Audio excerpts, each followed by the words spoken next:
انا للہ و انا الیہ راجعون اللہم لا تحرمنا اجرہ ولا تذلنا بعدہ انا للہ ما اخذ وله ما آتى وكل شيء عنده بأجل مسمى فلتصبر ولتحتسب۔ آج ایک بہت بڑی ہستی، بہت بڑی شخصیت، بہت بڑے اللہ والے اور تصوف کی دنیا کے بادشاہ اور بے تاج بادشاہ اس دنیا سے چلے گئے۔ حضرت کا نام حضرت پیر ذوالفقار احمد نقشبندی صاحب، اب ہم رحمۃ اللہ علیہ کہنا پڑ رہا ہے، ورنہ حافظہ اللہ تعالی دامت برکاتہم آج رحمۃ اللہ علیہ۔ حضرت اللہ کو پیارے ہو گئے اور جنتی قافلے میں شامل ہو گئے۔ حضرت 1953 میں پیدا ہوئے اور حضرت 2025 میں اللہ کو پیارے ہو گئے۔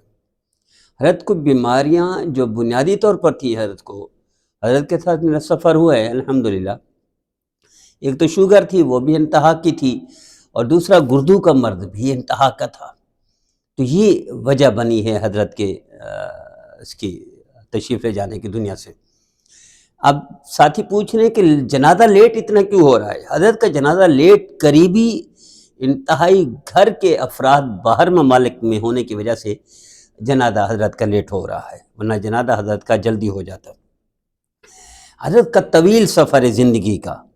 اور حضرت سلسلہ نقشبندیہ سے تعلق رکھتے ہیں۔ حضرت کا سلسلہ حضرت صدیق اکبر رضی اللہ تعالیٰ عنہ سے ہے۔ سلسلہ نقشبند کا تعلق حضرت صدیق اکبر سے۔ سیدنا صدیق اکبر رضی اللہ تعالیٰ عنہ 22 جمادی ثانی اور پیر کے دن اللہ کو پیارے ہوئے، اور حضرت چونکہ نقشبندی بزرگوں میں سے اس وقت دنیا کے ٹاپ کے بزرگ تھے، تو حضرت بھی 22 جمادی ثانی، اور حضرت جب لحد میں قبر میں اتارا جائے گا تو بھی پیر کا دن ہوگا۔ حضرت صدیق اکبر بھی 22 جمادی ثانی اور پیر کا دن، حضرت نقشبندی صاحب رحمۃ اللہ علیہ بھی 22 جمادی ثانی، اور جب قبر میں حضرت کو اتارا جائے گا تو پیر کا دن ہوگا۔ ابھی دیکھیے سلسلہ نقشبندیہ کی تینوں سلسلے حضرت علی رضی اللہ تعالیٰ عنہ سے ہیں، قادریہ بھی، چشتیہ بھی، سہروردیہ بھی، اور نقشبندیہ حضرت صدیق اکبر سے۔ حضرت صدیق اکبر رضی اللہ عنہ کی مشہور شخصیات جو ہیں تاریخ کی، حضرت قاسم بن محمد رحمۃ اللہ علیہ، اس کے بعد حضرت امام جعفر صادق ہیں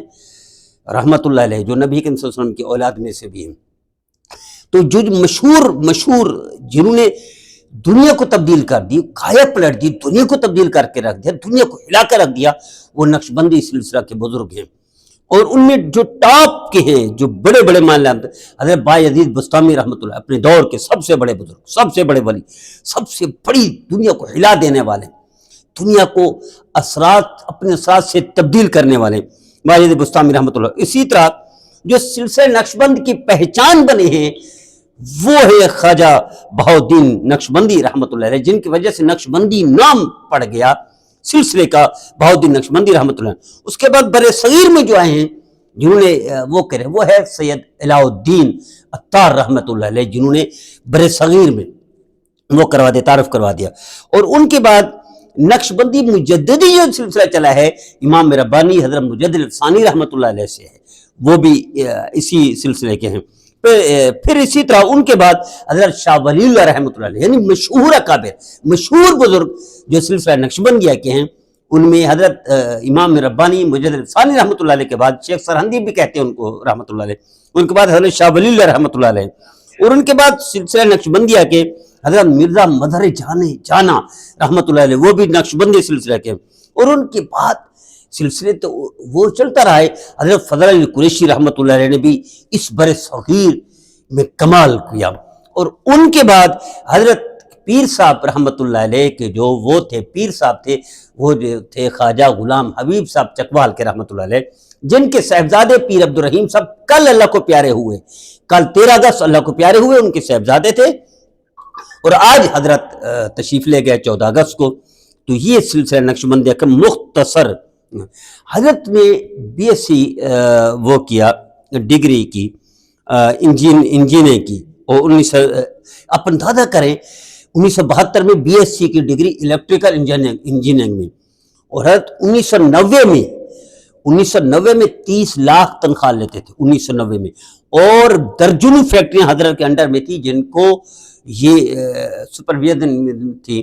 اور حضرت یوں سمجھے سب کی دیکھ بھال کرتے تھے، سب کے انچارج تھے۔ آپ اندازہ کریں کہ حضرت نے دنیا بھر میں سفر کیا، دنیا بھر میں مرید تھے۔ 2013 میں جب 500 مسلمانوں کے ٹاپ کے افراد کی فہرست آئی، ان میں حضرت پیر صاحب ذوالفقار نقشبندی صاحب رحمۃ اللہ علیہ کا نام بھی ان 562 لوگوں میں جنہوں نے تبدیل کیا دنیا میں تھے۔ حضرت کے مریدین بھی لاکھوں میں تھے اور پوری دنیا میں تھے۔ آپ امریکہ سے نیوزی لینڈ تک چلے جائیں، حضرت کے مریدین وہاں موجود ہیں۔ حضرت نے جو کتابیں لکھی ہے تقریباً 140 پلس، بعض کتابیں مارکت الرائے بہت مشہوری ہوئی، بہت شہرت ہوئی، خصوصاً حضرت کے خطبات فقیر، وہ دنیا تبدیل کرنے والے ہیں، زندگی تبدیل کرنے والے ہیں، لائف چینجنگ جو فارمولے ہیں حضرت نے ان میں وہ لکھے ہیں۔ حضرت کا وعدہ تھا جوانی سے، ابتدا سے، یعنی یوں سمجھے جب طالب علم زمانہ تھا کہ حضرت نے وعدہ کیا ہوتا جب 40 سال کا ہوں گا تو دنیا کی ساری ملازمتیں کاروبار چھوڑ کر صرف اللہ کے رسول کی فرمانبرداری، صرف دین کا نام، صرف سلسلے کی خدمت، اور حضرت نے اس کو کر کے دکھایا اور پریکٹیکلی اس پر عمل کر کے دکھایا۔ آپ اندازہ کریں حضرت کی پاس میرا حضرت کے ساتھ سفر ہوا ہے الحمدللہ، اللہ کے کرم سے، اللہ کے فضل، میں شکر ادا کرتا ہوں اپنا۔ میرا جو واسطہ تھا حضرت پیر صاحب رحمۃ اللہ علیہ سے، میرا واسطہ تھا حضرت مولانا شیخ اظہر اقبال صاحب دامت برکاتہم، جو ڈیفنس والے ہیں، ہدایہ اکیڈمی کے آنر ہیں، ہدایہ اکیڈمی کے مالک ہیں، اور یقیناً بہت ساری صفات کے مالک ہیں۔ میرا ان کے ذریعے سے، چونکہ میں ان کے مدرسے میں استاد بھی تھا اور حضرت کا تعلق میرا بھی تھا، تو ان کی وجہ سے میرا سفر ہوا حضرت کے ساتھ افریقہ کا۔ جب زیمبیا کا آخری اجتماع، حضرت ہر سال اعتکاف کرتے تھے زیمبیا میں، افریقہ میں، جو آخری زیمبیا میں اعتکاف کا وہ تھا آخری، اس کے بعد زیمبیا میں اعتکاف نہیں کیا حضرت نے اس وقت تک۔ آخری جو اعتکاف تھا اس میں یہ عاجز بھی شامل تھا، اس میں حضرت مولانا سجاد بن نعمانی صاحب رحمۃ اللہ علیہ اسٹیٹ سیکرٹری کے فرائض انجام دے رہے تھے۔ اس میں دوسرا یا پہلا نام سب سے پاکستان میں میرا آیا تھا، جو خلفاء کے لیے، جس پر حضرت نے دستار بندی کی، جس پر حضرت نے پگڑی رکھی، جس پر حضرت نے اعتماد فرمایا، تو دنیا بھر کے 20 لوگوں کو خلافت دی تھی، اس میں ایک نام اختر حسین کا بھی تھا۔ میں سب سے پیچھے بیٹھا ہوا تھا، کشمیر کے حضرت کے خلیفہ ہیں مفتی غلام رسول صاحب، میں اور وہ بیٹھے ہوئے تھے سب سے باہر، بہت بڑا مجمع تھا وہاں افریقہ میں، بڑا مجمع آتا تھا، ہزاروں کی تعداد میں آتے تھے، تو ہمیں اندر جگہ ہی نہ ملی، تو میں ان کے ساتھ بیٹھا ہوا تھا۔ حضرت چونکہ اعلانات ہو رہے تھے تو میرا نام ہے، تو حضرت پیر غلام رسول صاحب نے کہا بھئی آپ کا نام ہے، میں نے کہا نہیں۔ تو جب مولانا سجاد نعمانی صاحب دامت برکاتہم دارالعلوم دیوبند والے، انڈیا والے، انہوں نے جب تھوڑی سی وہ بتائی کہ اختر حسین یہ ہیں، تو تب انہوں نے فرمایا دیکھو اب آپ کا نام ہے، میں اٹھ کر گیا۔ تو آپ اندازہ کریں مجھے 6-7 منٹ لگے اس جگہ تک پہنچنے میں، اتنا مجمع تھا، باوجود کہ تیزی سے چلا، یعنی اتنا مجمع تھا۔ تو حضرت نے اعتماد کیا، حضرت نے پگڑی رکھی سر پر، حضرت نے خلافت عطا فرمائی۔ اچھا، اس کے بعد المیہ یہ ہوا، یہ آخری اجتماع ہوا، اس کے بعد اختلافات ہوئے سلسلہ نقشبندیہ میں،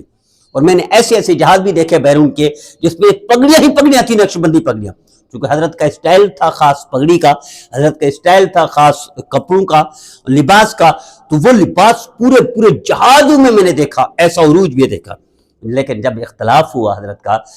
جس میں مفتی کمال صاحب لاہور والے، جو آسمہ جہانگیر صاحبہ کے بھتیجے اور ابھی لاہور میں ہیں اور کئی ادارے چلا رہے ہیں، دنیا بھر میں چلا رہے ہیں، اور حضرت شیخ اظہر اقبال صاحب دامت برکاتہم میرے محسن ہیں،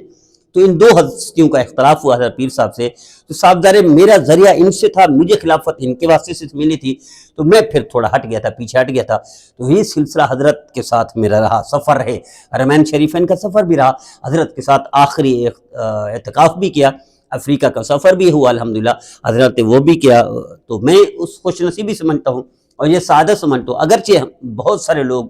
ہٹ گئے تھے، اس میں میں بھی ہٹ گیا کیونکہ میرے محسن تھے شیخ اظہر اقبال صاحب، ان کی وجہ سے میں نہ ہوں۔ تو خیر بہرحال میں عرض کر رہا ہوں کہ اللہ والے جا رہے ہیں، یہ اللہ والے یعنی یوں سمجھے رئیس الاولیاء ان کو کہہ سکتے ہیں، سلسلہ نقشبندیہ کے امام تھے، پوری دنیا میں جو اثرات ڈالے نا سلسلہ نقشبندیہ نے، ایک وہ تاتاری اس کے وقت سورش وقت، اور ایک حضرت مجدد ثانی رحمۃ اللہ علیہ جو انقلاب برپا کیا دین الہی، اور اس کے بعد شاہ ولی اللہ رحمۃ اللہ علیہ جو قائے پلٹ دی دنیا بھر کی، اور اس کے بعد اگر اثرات سب سے زیادہ ڈالے تو حضرت پیر ذوالفقار صاحب نقشبندی رحمۃ اللہ علیہ، جو ہمیں کہنا پڑ رہا ہے، حضرت کی خدمات یہ قیامت تک یاد رکھی جائیں گی۔ اللہ والے جا رہے ہیں، جیسے نبی کریم صلی اللہ علیہ وسلم کا ارشاد گرامی ہے کہ علم اٹھا لیا جائے گا، تو کیا مطلب علم والے اٹھا لیے جائیں گے، عمل اٹھا لیے جائیں گے، کیا مطلب عمل والے اٹھا لیے جائیں گے، اخلاص اگرچہ وہ علم کی بات ہے، وہاں حدیث میں علم کی بات ہے، تو میں عرض کر رہا ہوں اخلاص اٹھائے کہ جائے گا چونکہ صاحب اخلاص اٹھائے جائیں گے، للہیت اٹھ جائے گی چونکہ للہیت کے ٹاپ کے لوگ اٹھا لیے جائیں گے۔ تو حضرت اس مقام پر فائز تھے، اس بلندی پر مرتبہ تھا، اور وہ تھے مقربین میں سے تھے، ٹاپ پر، اولیاء اللہ میں سے ٹاپ پر تھے۔ حضرت کا یہ خلا پور نہیں ہو سکے گا، حضرت کی اولاد یا حضرت کے سلسلے میں سے کوئی بھی اس ٹکر کے نہیں ہے جو اس خلا کو پر کر سکے، جو اس کمی کو دور کر سکے۔ تو ہم حضرت کے لیے دعا گو ہیں۔ حضرت کی زندگی بھی رحمت تھی، اور یوں سمجھیں لوگوں کے لیے فیض کا، بہتری کا، اچھائی کا، اصلاح کا، تربیت کا، بھلائی کا ذریعہ بنے رہے۔ اس زندگی اسی میں کھپائی ہو۔ حضرت سے اختلافات بھی تھے۔ حضرت کا دیکھیں آخری پیغام دیکھیں، کچھ دن پہلے حضرت نے، اب ہسپتال میں جانے سے پہلے حضرت نے خطاب فرمایا اس آجے سے، حضرت نے اپنے بارے میں فرمایا اس آجے سے اگر کسی کو تکلیف ہوئی ہو تو میں معافی مانگتا ہوں، مجھے معاف کر دے۔ مجھے امید ہے پوری دنیا کے لوگوں نے معاف کر دیا ہوگا، اور حضرت کی کوئی کمی بھی نہیں تھی۔ جو اختلاف بھی ہوا تھا حضرت کے ساتھ، میں سمجھتا ہوں حضرت اس میں بے قصور تھے، حضرت کو کوئی وہ نہیں تھا۔ حضرت اس درجے پر فیض تھے، وہ کمی کوتاہی ہو ہی نہیں سکتی، وہ غلطی ہو ہی نہیں سکتی جو گنوا ہی گئی۔ لیکن بہرحال اللہ کے مقربین میں سے تھے، اللہ کے کاملین میں سے تھے، اللہ کے ٹاپ کے محبوبین میں سے تھے، اولیاء اللہ کے سرتاج تھے، اس دور کے ٹاپ کے اولیاء اللہ میں رئیس تھے اولیاء اللہ کے۔ تو اللہ ان کا وہ کریں، فیض ہمیں بھی عطا فرمائے، ان جیسے اعمال ہمیں بھی عطا فرمائے، ان جیسا اخلاص ہمیں بھی عطا فرمائے، ان جیسی محنت سلسلے کے لیے، دین کے لیے، شریعت کے اتباع سنت کے متبع سنت تھے۔ میں نے ان کے ساتھ سفر کیا، میں نے ان کی زندگی، آپ یقین کریں اسلام آباد ایئرپورٹ پر ایک دفعہ یعنی خلیفہ ان سے غلطی ہوئی، انہوں نے چھلکا کھایا اور کیلا کھایا، چھلکا پھینک دیا۔ حضرت نے ڈانٹا اس کو، یہ کیا کر رہے ہو، یہ سنت ہے، یہ اسلام ہے، اسلام تو صفائی کا حکم دیتا ہے۔ اور آپ یقین کریں ایک صاحب آئے گاڑی پر، اور گاڑی گورنمنٹ کی پلیٹ پہ تھی، فرمایا تمہارے لیے گاڑی تو صرف دفتر کے لیے ہے، تم یہاں گاڑی کیوں لائے؟ حضرت اس گاڑی پر نہیں بیٹھے۔ تو بے شمار واقعات ہیں، میں نے چونکہ کتاب لکھی ہے اور اس میں حضرت کا ذکر بھی کیا ہے، تو بہت سارے رازوں سے واقف ہوں۔ حضرت یہ کتاب جو لکھی تھی حضرت میرے شیخ مولانا عبدالحفیظ مکی صاحب رحمۃ اللہ علیہ،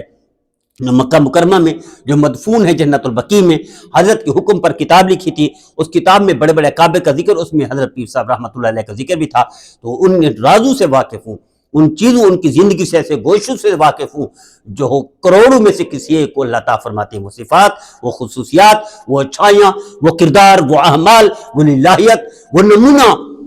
نمونہ اخلاص، وہ رول ماڈل مسلمانوں کے لیے۔ کہ ایک دفعہ جاپان میں ایئرپورٹ پر ایک نوجوان نے دیکھا انگریز کہ کیا یہ چہرہ کیسا ہے، تو حضرت نے فرمایا یہ تم بھی بنا سکتے ہو، چہرہ مجھ سے بھی اچھا ہو سکتا ہے کہ اگر تم اللہ کے رسول کی فرمانبرداری میں آ جاؤ۔ تو بہت سارے واقعات ہیں حضرت کے، بعضوں کا میں عینی شاہد ہوں، عینی گواہ ہوں، جو سفر میں ہوا، جو ان کو قریب سے دیکھا، حضرت سے ملاقاتیں بھی ہوئی۔ تو اب ہم دعا کریں گے حضرت کے لیے، اللہ ان کی درجات بلند فرمائے، اللہ ان کی بخشش فرمائے، اللہ ان کے لیے مغفرت کا پروانہ عطا فرمائے، اللہ ان کو نبی کریم صلی اللہ علیہ وسلم کا پڑوس عطا فرمائے، جنت الفردوس میں اعلیٰ درجہ عطا فرمائے، اور نبی کریم صلی اللہ علیہ وسلم کی شفاعت کا مستحق بنائے، اور بغیر حساب کتاب کی جنت میں حضرت کو اللہ شامل فرمائے۔ وآخر دعوانا